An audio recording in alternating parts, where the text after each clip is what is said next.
तेरह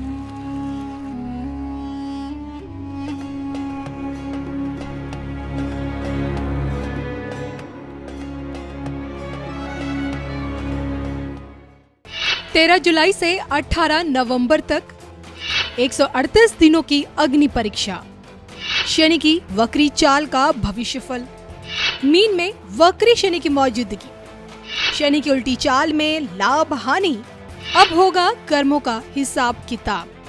वक्री शनि से जुड़ी धमाकेदार भविष्यवाणी देखिए सिर्फ और सिर्फ धर्म ज्ञान पर। नमस्कार, धर्म ज्ञान के दर्शकों का स्वागत है। कविता राणा और मेरे साथ आचार्य मयंक शर्मा जी। मयंक जी, स्वागत है आपका। धन्यवाद कविता जी। धर्म ज्ञान के सभी दर्शकों को सादर नमस्कार। आपका हर पल मंगलमय हो। लेकर हाजिर है कर्मफलदाता शनि की वक्री चाल। जी हाँ, 13 जुलाई से लेके 28 नवंबर तक यही वो पीरियड है जिसमें शनि वक्री हो जाए 68 दिनों के लिए। और ऐसे में शनि का वक्री चाल आप लोगों के लिए यानी कि वृश्चिक राशि वाले जातकों के लिए कैसी रहने वाली है।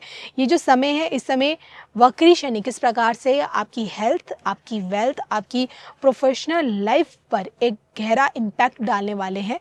आइए इसी पर हम बात करते हैं कि अब की बार शनि आपके किस भाव में वक्री हो रहे हैं। बताइए मयंक जी। जी बिल्कुल, देखिए शनि देव का राशि परिवर्तन 29 मार्च को हो ही गया है। सभी दर्शकों ने देखे हैं वो वीडियोस हमारे, और अब ये सीरीज जो है ये तैयार हो रही है शनि देव के वक्री होने से। जैसे कि आपने बताया कि 13 जुलाई से शनि देव वक्री हो जाएंगे और 28 नवंबर तक वक्री रहेंगे। तो आपके पंचम भाव में शनि देव वक्री होंगे। पंचम भाव में शनि देव वक्री होकर क्या कुछ आपको सावधानी के लिए इशारा कर रहे हैं, क्या कुछ लाभ दे रहे हैं और किन चीज़ों में आपको विशेष सतर्क रहना होगा, ये सारी जानकारी हम आपको बताएंगे। कितना पॉजिटिव रिजल्ट्स आपको इस समय मिल सकता है इन तकरीबन 4.5 महीनों में, इसकी भी विस्तार से जानकारी देंगे। बिल्कुल। तो आइए यही सबसे पहले जानते हैं कि आपके किस भाव में शनि वक्री होंगे और उसके बाद आपका स्वास्थ्य। देखिए, पंचम भाव में शनि देव वक्री होंगे। पंचम भाव हमारी विद्या, बुद्धि, संतान का है। अच्छा। तो यहाँ आपको सोच समझकर निर्णय लेना होगा। अगर सबसे पहली बात करिए अपनी सेहत को लेके, तो सेहत के लिहाज से ऐसा कोई बुरा प्रभाव तो आपके ऊपर नहीं पड़ रहा है शनि की स्थिति के कारण, लेकिन बृहस्पति जो है वो अष्टम भाव में है।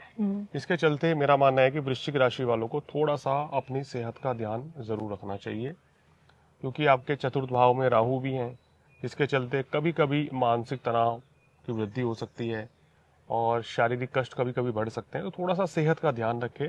हालांकि कोई बहुत ज़्यादा बड़ी समस्या नहीं रहेगी, लेकिन फिर भी सावधानी रखना बहुत ज़रूरी होगा। बिल्कुल।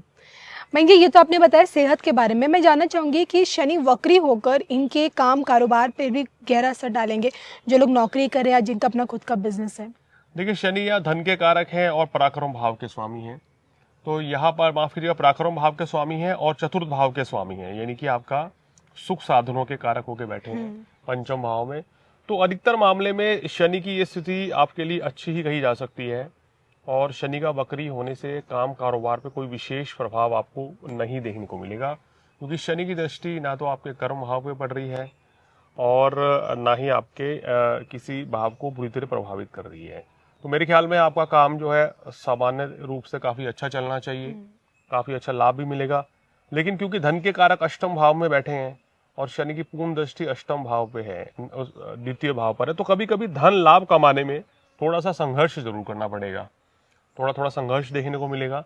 लेकिन ओवरऑल स्थिति आपके लिए अच्छी है, अगर आप कहते हैं ना शनिदेव ईमानदारी भाई देखना चाहते हैं जी। अगर आप मेहनत करेंगे, ईमानदारी से चलेंगे, तो यहाँ आप अच्छा लाभ कमा सकते हैं। खासकर व्यापारी जो हैं उनको अच्छा लाभ होता हुआ नजर आ रहा है इस वक्री चाल में, वो अच्छा लाभ कमा सकते हैं। लेकिन मयंक जी, इसी टाइम पीरियड में उधारी दे सकते नहीं दे सकते हैं क्या? अगर कुछ चेंज करने की सोच रहे, जॉब चेंज करने की सोच रहे हैं या फिर बिजनेस में एक बड़ी इन्वेस्टमेंट करना चाहते हैं, वो कर सकते नहीं कर सकते? और तीसरी बात कि क्या पार्टनरशिप इस समय इनके लिए ठीक रहेगी? देखिए, पैसे या उधार देने से बचना चाहिए जी। और कोई बिजनेस की शुरुआत करनी है तो वो आप अपनी कुंडली दिखाकर जरूर कर सकते हैं शुरुआत इस समय पे।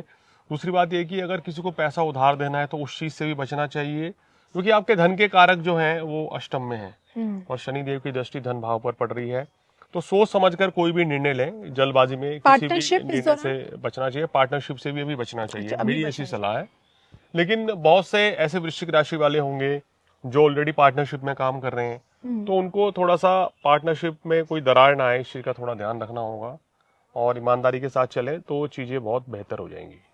अब आइए बात करते हैं आपके धन भाव को लेकर कि आर्थिक तौर पे शनि वक्री होकर भी किस तरह से आपको फायदा पहुंचा रहे हैं। देखिए, वक्री होकर शनिदेव आपको सबसे बड़ा फायदा ये पहुंचाते चले जाएंगे कि आपको निरंतर कार्य मिलता चला जाएगा। अगर आप कोई सपोज करिए कि प्रोजेक्ट बेस्ड बिजनेस में है या ऐसी जॉब में है जहां आपको प्रोजेक्ट मिलता है तो वो आपको मिलेगा। हाँ, थोड़ी देरी कभी कभी हो सकती है, शनिदेव देरी कराते हैं, तो ये चीज़ ज़रूर संभव है। इसके अलावा काम कारोबार में सामान्य लाभ आपको मिलता चला जाएगा। यहाँ पर थोड़ा सा जो स्टूडेंट्स हैं उनको ध्यान लगा के पढ़ाई करनी चाहिए। आपकी संतान की सेहत थोड़ा सा इस समय उनका ध्यान रखना चाहिए, या कभी कभी संतान के साथ मनमुटाव की स्थिति पैदा होती है, तो इस चीज़ का ध्यान रखेंगे तो स्थितियाँ ओवरऑल जो है आपके लिए काफ़ी बेहतर रहेंगी। और वृश्चिक लगन वालों की बात करें तो थोड़ा सा राहु और बृहस्पति का गोचर इनके लिए थोड़ा सा मध्यम है, तो इसलिए सलाह दे रहा हूँ कि थोड़ा सा संभल के चलें। मैं जी ओवरऑल क्या रेमेडीज है इनके लिए? देखिए, आपको नियमित रूप से वैसे शनि देव की आराधना आपके लिए करना बहुत उत्तम रहता है। अगर आप उनकी पूजा करते हैं, शनि का दान करते हैं, शनि के व्रत करते हैं, तो आपको विशेष लाभ मिलता है। और जो भी कोई कष्ट, जो भी कोई परेशानी, कोई भी दिक्कत आ रही है, उससे आपको निश्चित रूप से छुटकारा मिलता है। गरीब व्यक्तियों को खाना खिलाएं, शनिवार के दिन उनकी सेवा करें, उनका आशीर्वाद लें, तो शनिदेव जो है प्रसन्न होकर जरूर आपको शुभ फल प्रदान करेंगे।